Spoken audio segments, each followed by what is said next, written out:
Guys, welcome back English with Mustafa sir. तो कैसे आप सभी? आई होप आप सभी अच्छे होंगे। You also fine, you also well. अपना टॉपिक चल रहा था टेंस। टेंस के अंदर हमने जो 7 टेंस थे वो कंप्लीट कर लिए। पास्ट परफेक्ट अपना पूरा कर लिया पास्ट टेंस का नंबर 3 और ऑल पास्ट टेंस का नंबर 4 करेंगे। वैसे नंबर 8 करेंगे पास्ट परफेक्ट कंटिन्यूअस टेंस। तो मैं आज की आपकी क्लास में करवाने वाला हूं नंबर 8 नंबर टेंस। आज की क्लास में मैं आपको करवाने वाला हूं number 8 past perfect continuous tense. तो आइए स्टार्ट करते हैं आज की class. Number 8 past perfect continuous tense. Past perfect continuous tense. तो अपने किसी भी टेंस को करते हैं तो सबसे पहले अपने को उनके आइडेंटिफिकेशन का पता होना बहुत ही जरूरी है। आइडेंटिफिकेशन के बारे में अपने को नॉलेज होना बहुत ही जरूरी है। तो इस टेंस की अपने आइडेंटिफिकेशन की बात करें। आइडेंटिफिकेशन दैट मीन्स हिंदी पहचान।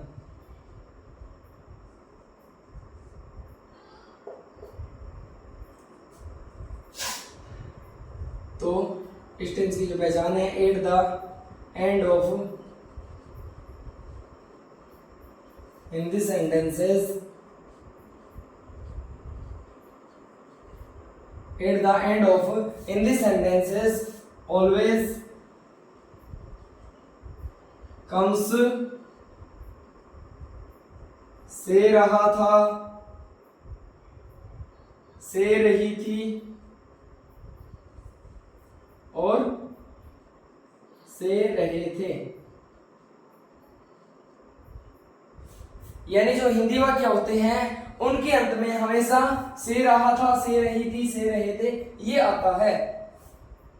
आइडेंटिफिकेशन की बाद में अपने बात करें हेल्पिंग वर्ब की। हेल्पिंग वर्ब दैट मीन्स सहायक क्रिया। तो हेल्पिंग वर्ब है इस टेंस की हैड बीन।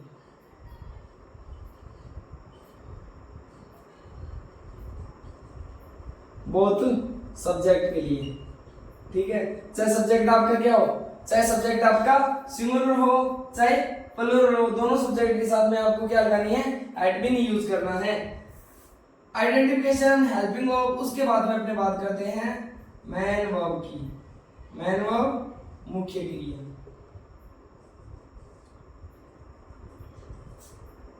तो जो मेन वर्ब यूज होती है वो वर्ब फॉर्म ऑफ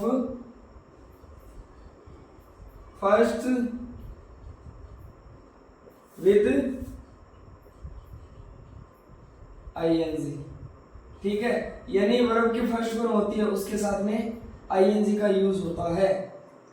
और उसके बाद में अगर अपने एडवर्ब की बात करें तो एडवर्ब उसमें पास्ट टाइम होगा और एडवर्ब कौन सी यूज होगी, सिंस या फॉर, क्योंकि इस टेंस के अंदर टाइम दिया वो होता है, टाइम होता है। टाइम के लिए अपने क्या यूज करते हैं, सबसे पहले तो सिंस और फॉर का यूज करते हैं, उसके बाद में टाइम यूज करते हैं, ठीक है। अकॉर्डिंग टू स्ट्रक्चर समझेंगे हम।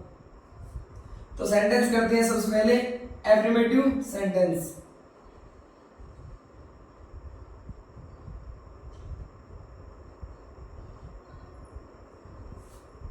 एफर्मेटिव सेंटेंस यानी कि साधारण या फिर सकारात्मक वाक्य है। इसका स्ट्रक्चर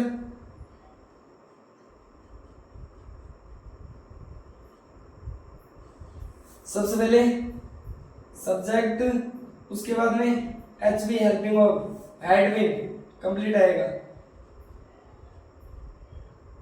बाद में verb first ING object plus since या फॉर और साथ में time. Clear. Subject had been helping verb first ING object since for, उसके बाद में टाइम। तो मैं एक सेंटेंस बोलूं, वह 1998 से एक किताब लिख रहा था। वह 1998 से एक किताब लिख रहा था, तो टाइम आ गया ना इसके अंदर 1998 यानी 1998 से। फर्स्ट के बाद हो रही है, तो first of all we write subject he, वह, helping verb had been, he had been. क्या कर रहा था वो? लिख रहा था, तो लिखना आपकी क्या होगी? वर्ब होगी।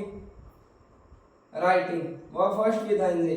ही हैड बीन राइटिंग, क्या लिख रहा था वो? एक किताब लिख रहा था, तो he had been writing a book, वह एक किताब लिख रहा था। कब से लिख रहा था? टाइम दिया हुआ है ना 1998 से 1998, तो 1998 है, मैंने आपको बताया था ईयर्स नेम होते हैं वो आपके पॉइंट ऑफ टाइम में आते हैं। मैंने आपको बताया था जो ईयर्स नेम होते हैं वो पॉइंट ऑफ टाइम में आते हैं, और पॉइंट ऑफ टाइम के लिए अपने सिंस का यूज करते हैं, और पीरियड ऑफ टाइम के लिए फॉर का यूज करते हैं, निश्चित समय और समयावधि। तो ईयर्स नेम सालों के नाम होते हैं, वो पॉइंट ऑफ टाइम है, निश्चित समय तो अपने सिंस 1998 कर देंगे। क्लियर? समझ में आया होगा सबके। नंबर 2 सेंटेंस की बात करें, यानी ही subject had been helping verb first ing a book object since और 1998। नंबर 2, वे 10 बजे से गांव जा रहे थे, तो subject they, helping verb had been, they had been verb first with ing, going, they had been going since 10 o'clock, यानी जो घड़ी का टाइम होता है वो o'clock करके लिखा जाता है। तो ये आपका जो एफर्मेटिव सेंटेंस था ये आपका कंप्लीट हो गया है। तो एफर्मेटिव सेंटेंस के बाद अब अपनी बात करते हैं नेगेटिव सेंटेंस की, यानी कि नकारात्मक वाक्य। नेगेटिव सेंटेंस, नकारात्मक वाक्य। तो इसका स्ट्रक्चर यह जो फॉर्मूला है वो क्या होगा? सबसे पहले सब्जेक्ट के तुरंत बाद हैड, उसके बाद में नोट के साथ में बीन प्लस वर्ब फर्स्ट, उसके बाद में ing ऑब्जेक्ट सेंस या फॉर विद टाइम। इसमें एक चीज ध्यान रखना है, सब्जेक्ट के बाद में हेड लगाना है, उसके बाद में नोट और उसके बाद में बीन, यानी हैड नॉट बीन ऐसे लगाना है। सेंटेंस करते हैं अपने। वे 10 बजे से नहीं पढ़ रहे थे, तो they had not been reading, वे नहीं पढ़ रहे थे। कब से? 10 बजे से, तो सिंस 10 o'clock, निश्चित समय, point of time. Number 2, they subject had not been, had been आपकी हेल्पिंग वर्ब, नॉट नेगेटिव, तब verb first ing since for, उनमें से एक लगाना सिंस, पॉइंट ऑफ टाइम के लिए 10 o'clock आपका टाइम हो गया, समय हो गया। अगर नंबर 2 नंबर सेंटेंस की बात करें तो वह 2 वर्षों से गांव नहीं जा रही थी, तो सबसे पहले subject she had not been going, वह नहीं जा रही थी, वह 2 वर्षों से गांव नहीं जा रही थी, तो she had not been going, कहां नहीं जा रही थी? विलेज, तो गोइंग टू विलेज। वह 2 वर्षों से गांव नहीं जा रही थी, तो she had not been going to village. कब से? 2 वर्षों से। तो ये जो 2 वर्ष होते हैं, 4 वर्ष होते हैं, 5 वर्ष, ये आपका पॉइंट ऑफ टाइम नहीं होता, ये आपका पीरियड ऑफ टाइम होता है। तो इसके लिए अपने 4 यूज करेंगे, 4 2 इयर्स। क्लियर? ये आपका नेगेटिव सेंटेंस था, वो आपका कंप्लीट हो गया है। अब अपनी बात करते हैं इंट्रोगेटिव सेंटेंस की, प्रश्नवाचक वाक्य। नंबर 3, इंट्रोगेटिव सेंटेंस यानी कि प्रश्नवाचक वाक्य। स्ट्रक्चर इसका सबसे पहले हेड प्लस सब्जेक्ट, उसके बाद में बीन, साथ में verb first ING, object plus since for, उसके बाद में टाइम, साथ में क्वेश्चन मार्क। तो सेंटेंस करें अपने had you been studying since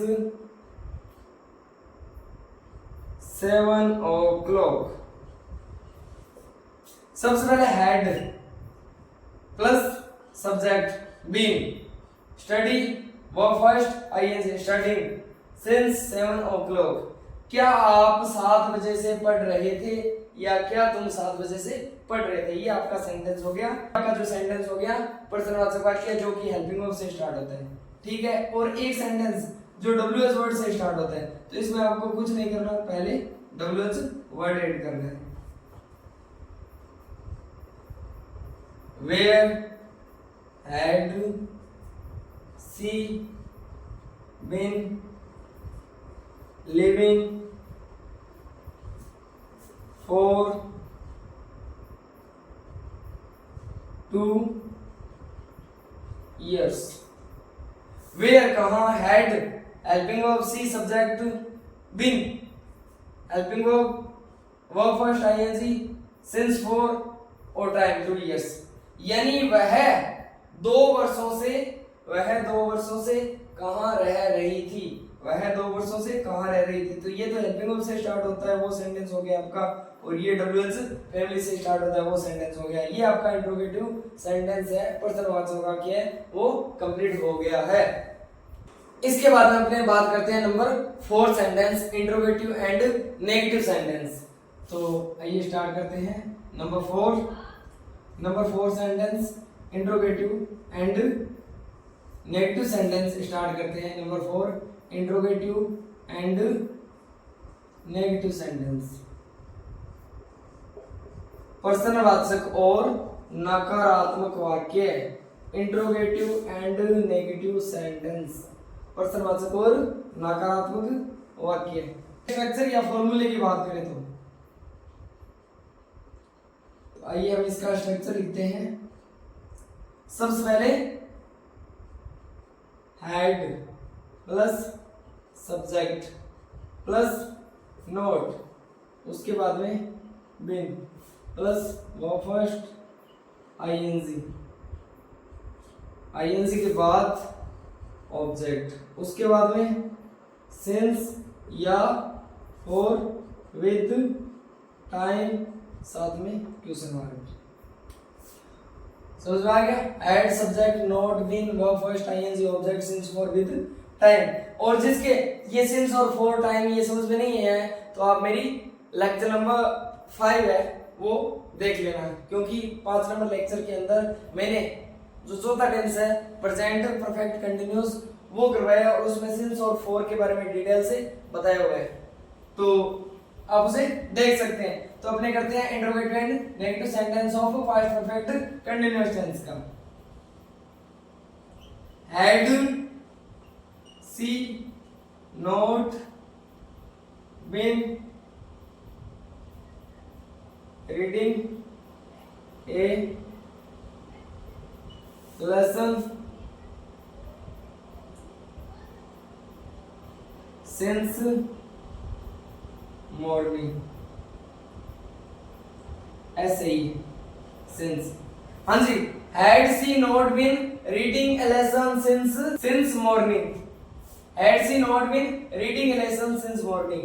had subject not been verb first ING, उसके बाद में ऑब्जेक्ट सिंस या फॉर में से सिंस और टाइम, क्योंकि मॉर्निंग है वो आपका पॉइंट ऑफ टाइम है।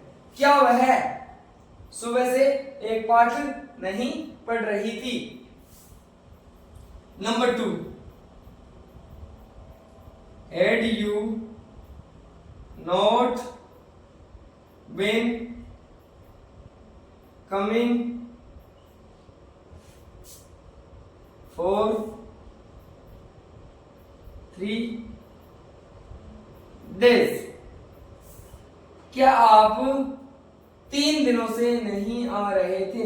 ये आपका जो इंट्रोगेटिव एंड नेगेटिव सेंटेंस है जो हेल्पिंग वर्ब से स्टार्ट होता है वो कंप्लीट हो गया, समझ में आ गया होगा। अब अपनी बात करते हैं जो WH फैमिली या फिर WH वर्ड से स्टार्ट होता है। तो आपको करना कुछ नहीं है, इनसे पहले WH वर्ड या फिर word sentence. Why had you not been going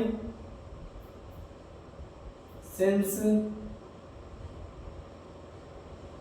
January? Why क्यों? WH word, had helping verb, you subject, not negative तो been helping verb, verb first ing since या for with time। तो जनवरी आपका point of time है, यानी आप या तुम, जनवरी यानी कि तुम जनवरी से क्यों नहीं जा रहे थे, तुम या आप जनवरी से क्यों नहीं जा रहे थे। तो ये आपका जो पास्ट परफेक्ट कंटिन्यूअस टेंस है वो आपका कंप्लीट हो चुका है। आई होप ये वीडियो आपको बहुत ही अच्छा और बहुत ही शानदार लगा होगा। Thank you for watching, thank you so much. Please like, comment and share more and more